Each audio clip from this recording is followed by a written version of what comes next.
ശ്രീ സായിനാഥന് നമസ്കാരം. അധ്യായം 18-19 തുടർച്ച. രാധാബായി ദേശ്മുഖ്. രാധാബായി എന്ന ഒരു വയസ്സായ സ്ത്രീ ഉണ്ടായിരുന്നു. അവൾ കശ്ബാ ദേശ്മുഖിന്റെ അമ്മയായിരുന്നു. ബാബയുടെ കീർത്തിയെ കേട്ടു സംഗാനഗർ വാസികളോടുകൂടി അവർ ഷിർദിക്ക് വന്നു. അവൾ ബാബയെ ദർശിച്ചു വളരെ പ്രീതിയിലായി. അവർ ബാബയെ ആരാധനയോടെയും വിശ്വാസത്തോടെയും സ്നേഹിച്ചു. ബാബയെ തൻ്റെ ഗുരുവായും സ്വീകരിച്ചു. ഉപദേശങ്ങൾ നൽകണമെന്ന് ആഗ്രഹിച്ചു.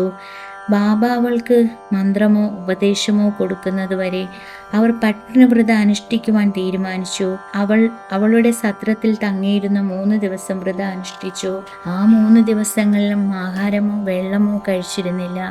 ആ സ്ത്രീയുടെ കടും പരീക്ഷയെ കണ്ട് ഞാൻ ഭയാകുലനാവുകയും അവൾക്ക് വേണ്ടി ബാബയോട് യാചിക്കുവാനും തീരുമാനിച്ചു. ഞാൻ പറഞ്ഞു, ദേവ, നിങ്ങൾ എന്താണ് ഇങ്ങനെ ആരംഭിച്ചിരിക്കുന്നത്? നിങ്ങൾ വളരെ ആളുകളെ ഇവിടെ കൊണ്ടുവരുന്നു. ആ വയസ്സായ സ്ത്രീയെ നിങ്ങൾക്കറിയാം. അവൾ നിങ്ങളെ ആശ്രയിച്ചിരിക്കുന്നവളാണ്. അങ്ങ് ഉപദേശിച്ചില്ലെങ്കിൽ അവൾ മരണം വരെ പൂർണ്ണവ്രത അനുസരിക്കുവാൻ തയ്യാറായിരിക്കുന്നു. എന്തെങ്കിലും അവൾക്ക് സംഭവിച്ചാൽ ബാബ ഉപദേശിച്ചില്ല, അതിൻ്റെ ഫലമായിട്ടാണ് ആ സ്ത്രീ മരിച്ചതെന്ന് ആളുകൾ പറയും. അതുകൊണ്ട് അവളോട് ദയവ് കാണിച്ചു അനുഗ്രഹിച്ചു ഉപദേശം കൊടുക്കുക. അവളുടെ ദൃഢനിശ്ചയം കണ്ട് ബാബ അവളോട് തൻ്റെ മനസ്സിനെ മാറ്റുവാൻ ഉപദേശിച്ചത് ഇപ്രകാരമായിരുന്നു. ഓ അമ്മേ, എന്തിനു വേണ്ടി നിങ്ങൾ അനാവശ്യമായി ചിത്രവധപ്പെടുന്നു? നിങ്ങൾ എൻ്റെ അമ്മയാണ്, ഞാൻ നിങ്ങളുടെ മകനും. എന്നിൽ കരുണ കാട്ടി ഞാൻ പറയുന്നത് ശ്രദ്ധിക്കുക. ഞാൻ നിങ്ങൾക്ക് എൻ്റെ കഥ പറഞ്ഞു തരാം.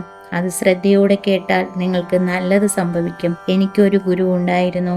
അദ്ദേഹം ഒരു നിപുണനും സന്യാസിയും വളരെ ദയാലുവുമായിരുന്നു. അദ്ദേഹത്തെ ഞാൻ വളരെ കാലത്തേക്ക് ശുശ്രൂഷിച്ചിരുന്നു. എന്നിട്ടും അദ്ദേഹം ഒരു മന്ത്രമോ ഉപദേശമോ എനിക്ക് തന്നില്ല.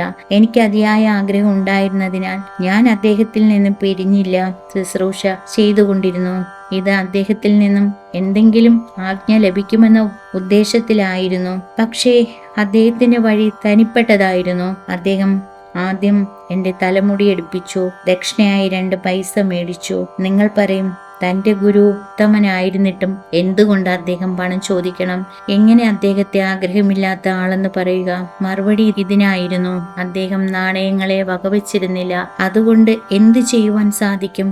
അദ്ദേഹത്തിന്റെ 2 പൈസ ഇതായിരുന്നു: 1 ദൃഢവിശ്വാസം, 2 ക്ഷമാശീലം അല്ലെങ്കിൽ സ്ഥിര പരിശ്രമം. ഞാൻ ഈ 2 പൈസ കൊടുത്തു. അതിൽ ബാബ വളരെ സന്തോഷിച്ചു.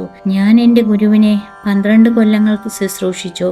അദ്ദേഹം എന്നെ മുന്നോട്ട് കൊണ്ടുവന്നു. ഭക്ഷണത്തിനോ വസ്ത്രത്തിനോ ഏതൊരു ക്ലേശവും ഉണ്ടായിരുന്നില്ല. അദ്ദേഹം എത്രയും അധികം സ്നേഹം നിറഞ്ഞവനായിരുന്നു. ചുരുക്കി പറഞ്ഞ അദ്ദേഹം സ്നേഹം നിറഞ്ഞ ഒരു അവതാരമായിരുന്നു. എങ്ങനെ ഞാനത് വിവരിക്കും? എന്നെ അത്രയും അധികം സ്നേഹിച്ചു.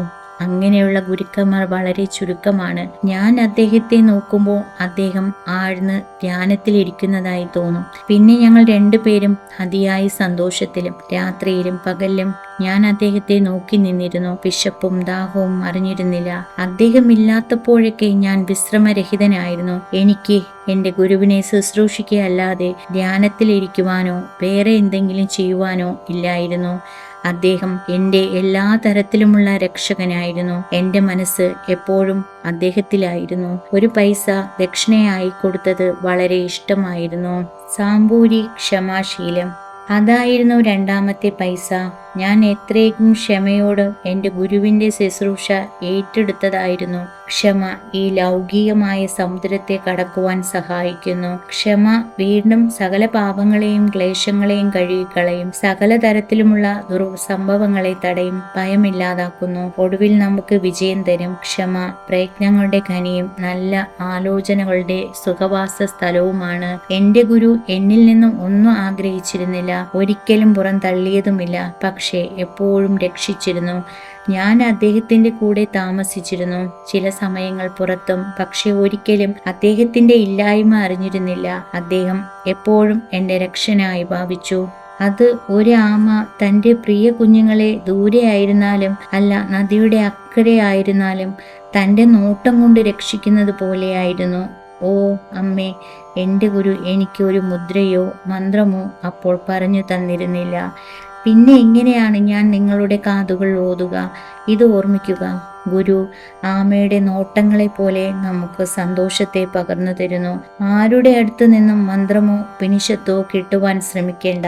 എന്നെ നിങ്ങളുടെ മുഖ്യ വസ്തുവായി വിചാരങ്ങളിലും പ്രവർത്തികളിലും കരുതുക. സംശയമില്ല, പരമാർത്ഥം ജീവിതത്തിലെ ദൈവഗതി നിങ്ങൾക്ക് ലഭിക്കും. എന്നെ മനഃപൂർവ്വമായി നോക്കൂ, ഞാനും തിരിച്ചു നോക്കും. ഈ മസ്ജിദിൽ ഇരുന്നു കൊണ്ട് ഞാൻ സത്യം പറയുന്നു. ആരും സാധന അല്ലെങ്കിൽ ആരും ശാസ്ത്രത്തിലെ ഉച്ചസ്ഥിതിയിൽ ആവശ്യമെന്ന് കരുതണ്ട. നിങ്ങളുടെ ഗുരുവിൽ വിശ്വാസവും ധൈര്യവും പുലർത്തുക. ഗുരുവാണെല്ലാം ചെയ്യുന്നത്. അവരെ ആരെയെല്ലാം അനുഗ്രഹിച്ചിട്ടുണ്ടോ അവർക്കറിയാം ഗുരുവിന്റെ മഹാത്മ്യം. അവർ ഗുരുവിനെ ഹരി, മഹാവിഷ്ണു, ശിവൻ, ബ്രഹ്മാവായി കരുതുന്നു.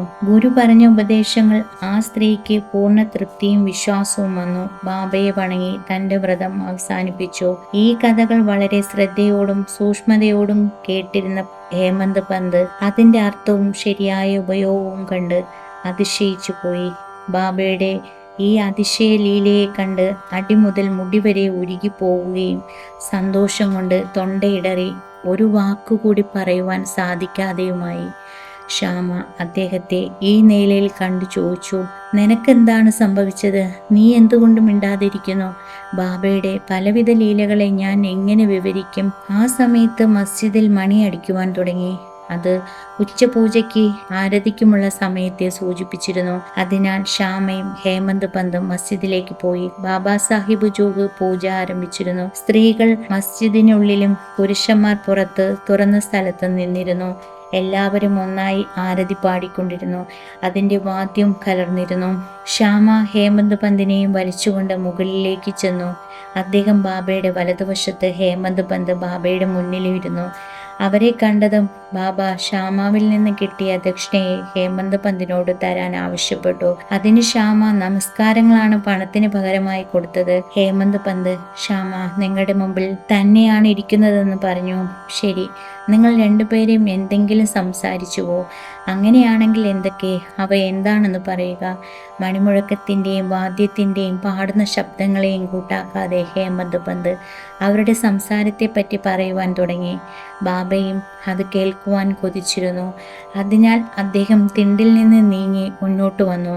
ഹേമന്ത് പന്ത് അവരുടെ സംസാരം മുഴുവനും പറഞ്ഞു. അത് വളരെ സന്തോഷമായതും പ്രത്യേകിച്ച് വൃദ്ധ സ്ത്രീയുടെ കഥ അത്ഭുതകരവും സൂചികമായി ബാബയുടെ ലീലകൾ പറയാനാവാത്തതാണെന്നും അറിയിച്ചു. അത് ബാബ തന്നെ ആശീർവദിക്കുന്ന മാതിരി വിചാരിക്കുന്നുവെന്നും പറഞ്ഞു. ബാബ പിന്നീട് പറഞ്ഞു, കഥ വളരെ അത്ഭുതകരമാണ്. നിന്നെ എങ്ങനെ ആശീർവദിച്ചു എല്ലാം ഞാൻ വിവരമായി അറിയുവാൻ ആഗ്രഹിക്കുന്നു. അതുകൊണ്ട് വിവരമായി പറയുക. ഹേമന്ത് പന്ത് കുറേ സമയത്തിന് മുമ്പ് കേട്ടതും ബാബയുടെ മനസ്സിൽ ഒരു മുദ്ര ചിഹ്നമായി പതിഞ്ഞതുമായ കഥയെ വീണ്ടും വിവരിച്ചു. ബാബ വളരെ സന്തോഷിച്ചു. എന്നിട്ട് ചോദിച്ചു, കഥ നിന്നിൽ പതിഞ്ഞുവോ? അതിൻ്റെ പ്രാധാന്യം ഞാൻ മനസ്സിലാക്കി. മനസ്സ് തെളിഞ്ഞു. എനിക്ക് നല്ല ശാന്തതയും സമാധാനവും കിട്ടി. ശരിയായ വഴിയും തെളിഞ്ഞു. പിന്നീട് ബാബ ഇപ്രകാരം പറഞ്ഞു, എൻ്റെ മാർഗം അപൂർവമായതാണ്. ഈ ഒരു കഥയെ നല്ലവണ്ണം ഓർമ്മിക്കുക. അത് വളരെ ഉപയോഗപ്രദമായിരിക്കും. ആത്മബോധം, ബ്രഹ്മം കിട്ടുവാൻ തപസ്സിരിക്കുന്നത് ആവശ്യമാണ്.